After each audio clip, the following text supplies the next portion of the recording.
We are in chapter 12 today. All systems go. And as you probably are picking up, not all systems in my world are going right now. Still fighting a heck of a cold. Cannot breathe through my nose. Taking some drugs. I'm optimistic in the next 30 minutes it'll be better. And I'm going to rely on you guys a lot today in chapter 12. So this is all about getting your head right, getting your attention where it needs to be. So what have you guys pulled out of this content? Go.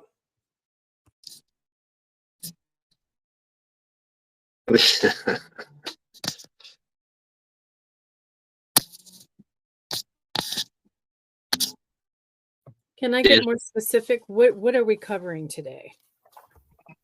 We are covering All Systems Go, Chapter 12, Setting Goals, Measuring Effectiveness. A lot in here just on the RAS to get started. Lots of good stuff to get our head right. That's really what we're talking about today. Funny, getting our head right in Mindset Mastermind. Crazy.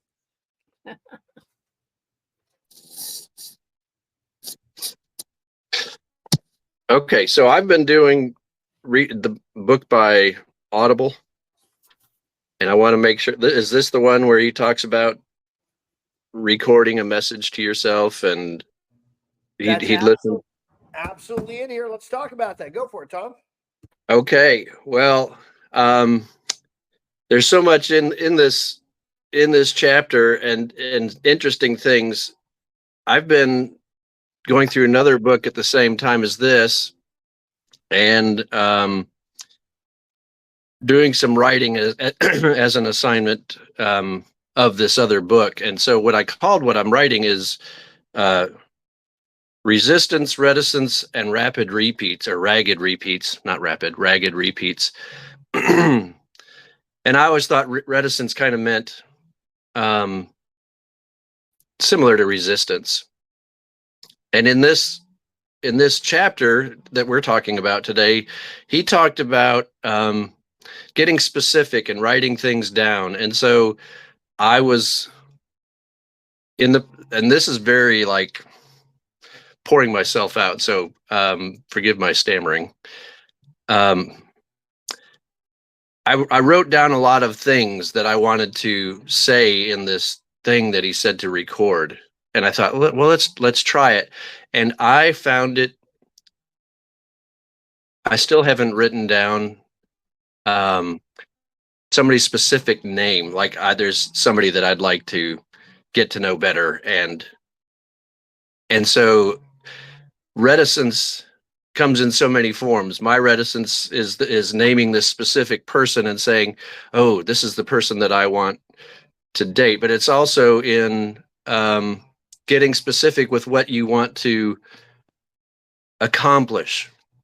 Because I think for the majority of us, we're filled with, yeah, but what if it doesn't work out? I'd like to close 8 transactions a month, but what if I can't? And so that was just something that's very interesting to me. And so I wonder what everybody else is reticent to write down when it comes to their I am statements. I ended up recording this thing, and I listened to it last night and I listened to it this morning, which is, my energy is great today. My mind is receptive. My my heart is open. I have a plan every day and follow my plan. And I'm interested to find out what it's going to be like in 12 weeks. But there's just so much power in this chapter to me.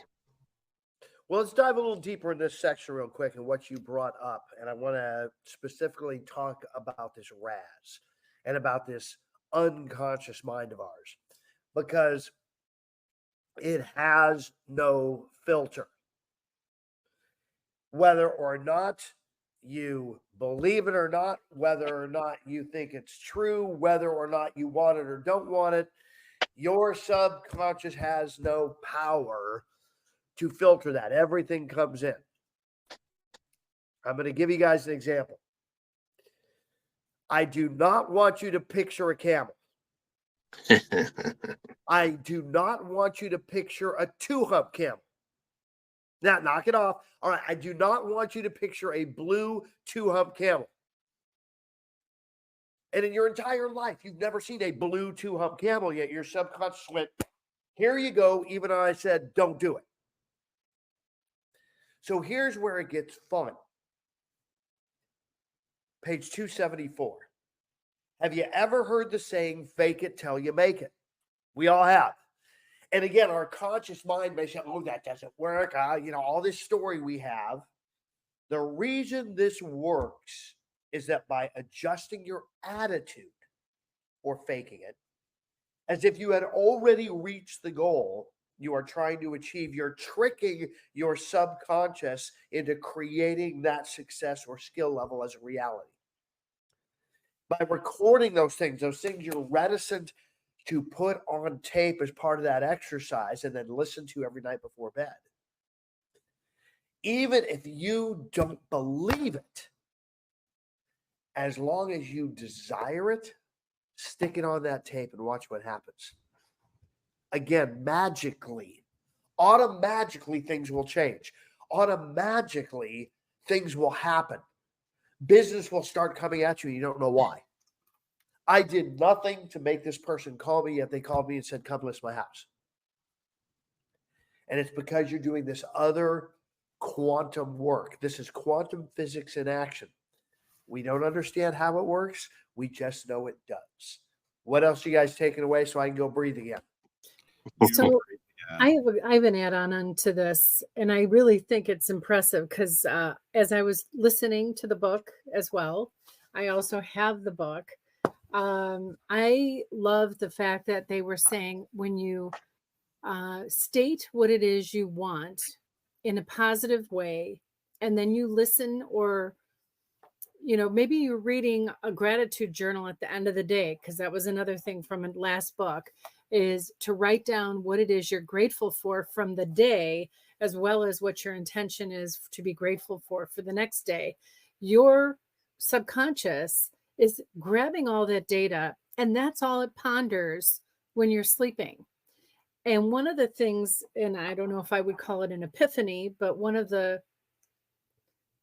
things that came out of this chapter was somebody said, this person said, they had a list of things. They had 25, 27 things that was their wish, is these things would come to fruition. And what was interesting was they said they had never connected these things. They had never been a thought that they might connect to each other. But without realizing it, 5 of the things that they had wished for actually were in synchrony with each other. And they all came together at one time, simply because, well, and I don't know if simply is the right word, but because they were really focused on that was what they wanted. And I would love to say, in all the years I've been doing my business, I don't know that I've ever sat down and said, this is what I want. Like, this is hardcore, no lie. If I could get this in my life, I would be so happy. I'd be a pig in mud. And I feel like all of us could do so much if we remember that the words we speak to ourselves have to be in the affirmative. We cannot, here I'm saying negative. When you speak in the negative, it's also part of who you're getting. And I'll be saying this as an example, but it's just because I have said for years how much I wanted to lose weight. And, there was always an excuse of this is not happening. And blah, blah, blah. If I would just say in the positive, I am, whatever that weight might be that I really want to be, and live that every day. Every time I pick up a piece of something to put in my mouth, I am that person. Would that be the food I ate as that person? Probably not. I would choose better. No processed, no soda, no cheese, the things that you think, but don't say it in the negative. Say, I choose these things that are healthy for me. What would that do with our life? Yeah, Justin. Well, before we hit Justin, I want to just go a little deeper on this because, again, it's in the content page 273. I already shared with you that you have no ability in that subconscious mind to know right, wrong, good, bad, positive, or negative. Whatever you say, you get. And as he talks about here on the top of page 273, you've got this computer sitting on top of your neck, the part of your brain called the reticular activating system. It sorts through everything coming at you and picks out what matters. The problem is that most of us have unknowingly set it to seek out the things we don't want instead of achieving the amazing results we want. So often, when I ask someone, what do you want in your business? Well, I don't want to work hard. I don't want to have staff. I don't want to do that. They're very good at telling me all the things they don't want. By the way, same thing in a relationship. They define all the things they don't want in a personal relationship, and what do they keep living because of it? Because that subconscious filter doesn't know what you want or don't want, just what you speak into existence. So if it keeps hearing, I don't want more business because I don't want staff. I can't get more leads and more business because I don't know how to handle it right now. I don't have the systems in place. Any of that negative talk, it just takes and says, then that's what we're going to manifest. And that's what shows up. And if you guys just let that go and say, 20 pending, 20 pending, 20 pending. Jeanette, 20 pending, 20 pending. Nothing else matters, 20 pending. I've been on 250 in my organization with pig-headed determination and discipline. And it is showing up. It's all manifestation of asking for what you desire over and over and letting go of all of the other negative self-talk. That's how you reprogram that RAS. Justin, you had something else, brother. Yeah, so I love what Tom and Celeste brought up. I highlighted all that same stuff, like really dug into this chapter. A couple distinctions or things I would add on 274. He talked about failure reinforcement. That's what he labeled it when his kids would bring up the negative. So that's one point. Second point, I have said for years, and I've experimented with it a little bit, and I've really only brought it up when people talk about not liking their voice, because I've had that in the past. But when you read a book or when you recite something in your own words, it becomes way more real. And I've had this belief that by reading the book out loud, recording it, and listening it back in my own voice, I get way more out of it. This is the first time I've seen it in writing. I think that is freaking awesome, because as you're repeating it back to yourself, if you listen to enough audiobooks, there's some authors that I like their voice, I like their speech, or maybe it's even just the person reading it. You feel like they're your friend and I want to listen to them. And there's other ones where I'm like, this person's lame. Like I can't even do this. You don't do that to yourself. You don't interrupt yourself and talk over yourself. So I think that's brilliant. And I've got one question. I'm going to leave a question for Russ or whoever. When we go back to like never split the difference, for people that are tuned into the negative, what would happen if we stated our goals to ourselves in a negative, like for Tom, I can't miss having 8 pending. You know, if you took it, would our unconscious mind be more or less likely to follow through with the buy-in if we were very deliberate with that language, especially if somebody has a propensity to go to the negative in their regular things? That's my question. Well, I like the creative thinking around that. By the way, almost everybody has a propensity to go to the negative. That's the standard programming. And again, as we've talked about before, it goes back the very first word you ever learned. No. Okay, right out of the gate. No, no, no, no. So you as a little kid, like you learned that, yeah. When someone was going to tell you to do something, you were going to bring back the same energy. And then you start going into the formal indoctrination system, the public education system. And the very first thing you take, the first test you take, 100-question test, you got 99 right. What's pointed out? One wrong. What you did wrong versus what you did right.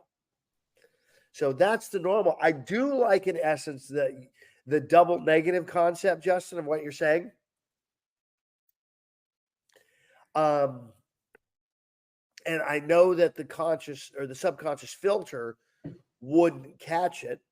The conscious mind is still, I think, going to argue with it, but it's worth playing with. I'm open to the possibilities.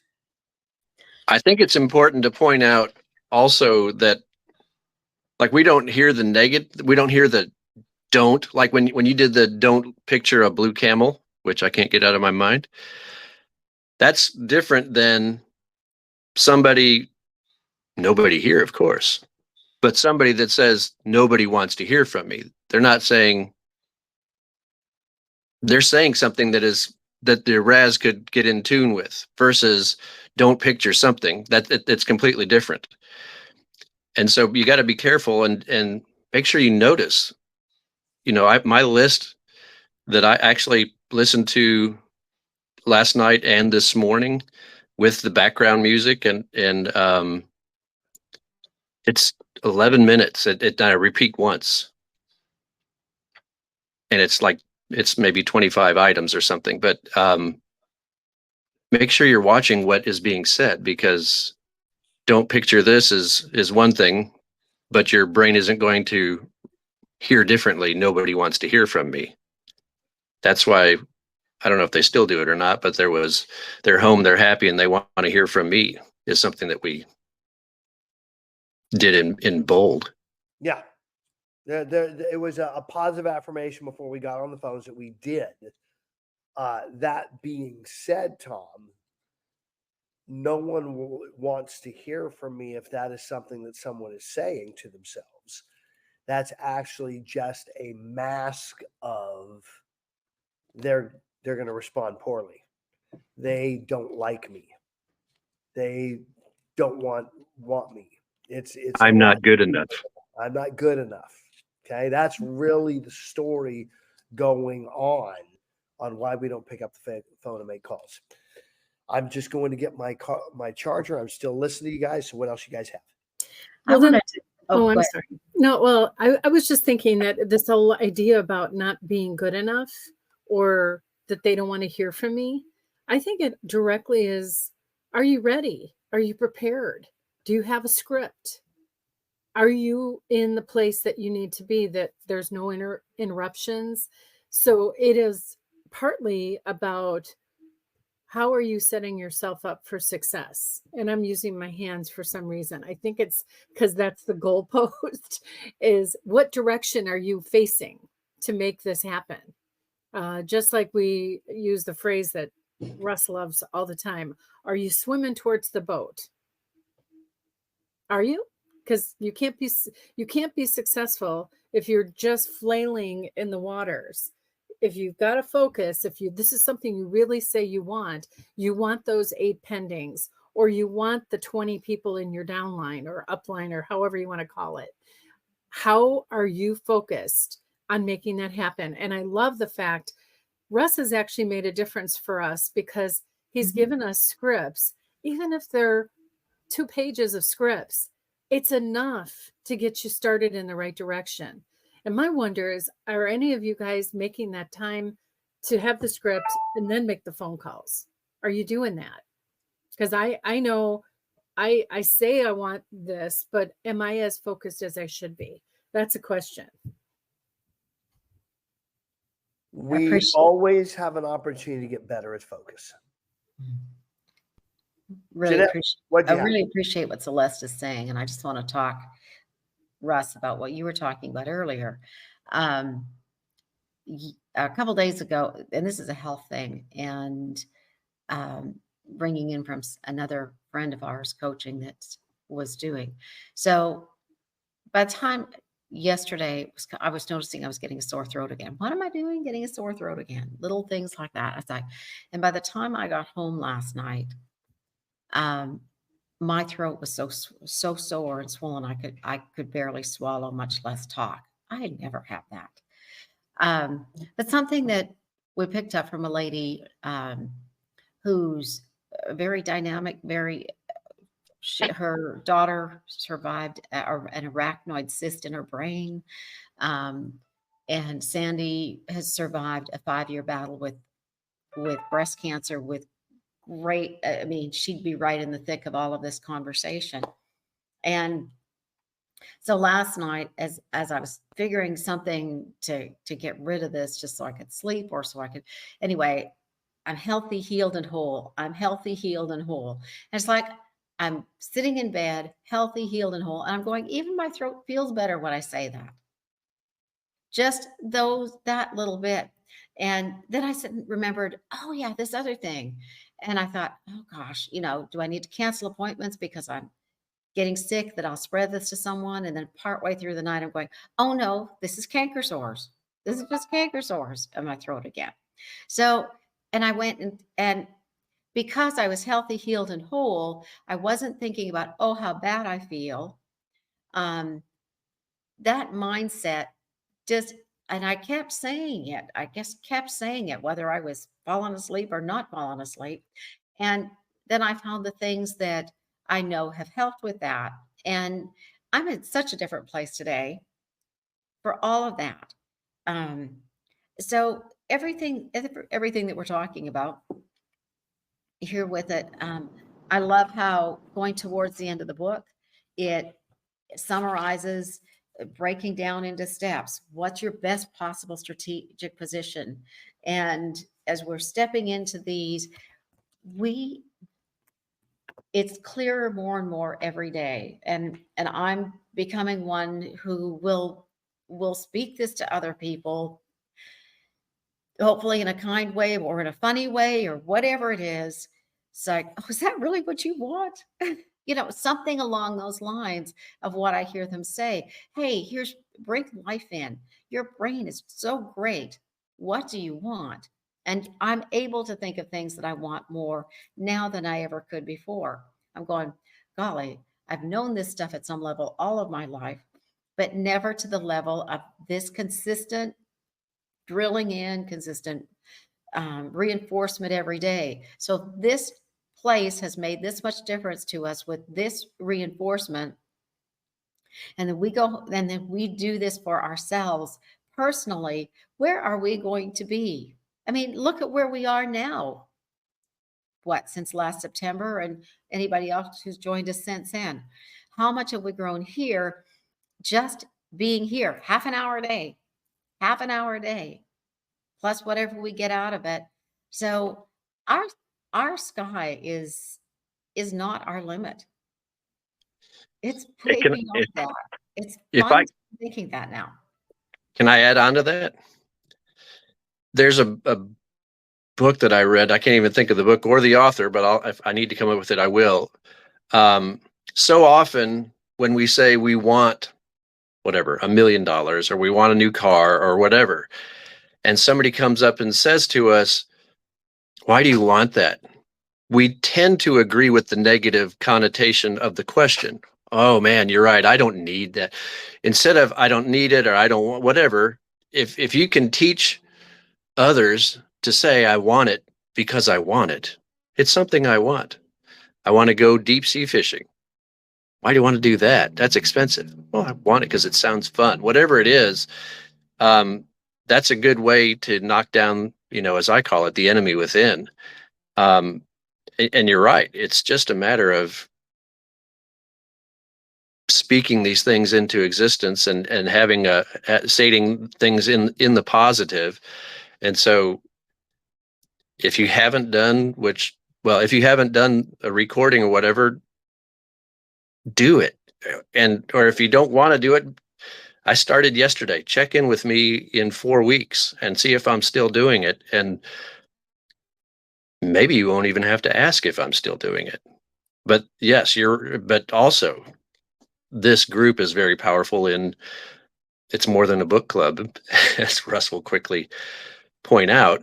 It's a mindset situation, and we feed off of each other. I mean, from the compliments that Celeste has said to, Tom doesn't know what the positive impact he's had on me, to so many other people that just come in and just agree with what you say. It's very powerful. Well, if you don't want to do the exercises, do them anyway. So I just want to anchor that right now. And we're probably, I'm thinking actually Friday, because we should be wrapping the content tomorrow. We're going to do the last chapter, 13, which is Amanda's chapter. And then we will go in, I think, on Friday and make this more of a workshop on exercises. So this may be one where we mute and we all record 4 or 5 minutes of affirmations that we can then listen to ourselves. By the way, for all of you, scientifically proven, your conscious mind's most annoying sound is the sound of your own voice. And your subconscious most joyous sound is the sound of your own voice. So just be prepared for those to write down. And yes, Celeste, write down the affirmations today. That'd be an awesome idea. So guys, it is Wednesday. We have Wired Wednesdays with Maria, 1 to 2 Central, right here in the Renegade Room. Then conversation time. I don't believe there's anything else happening today. So we're golden. There is. What Today is it? at 11 a.m. Central is Roulette Mastermind. The roulette, 11 a.m. Central. Okay. All you have to do, meetn.com back here in Renegades. /Renegades. Celeste has the keys to the kingdom.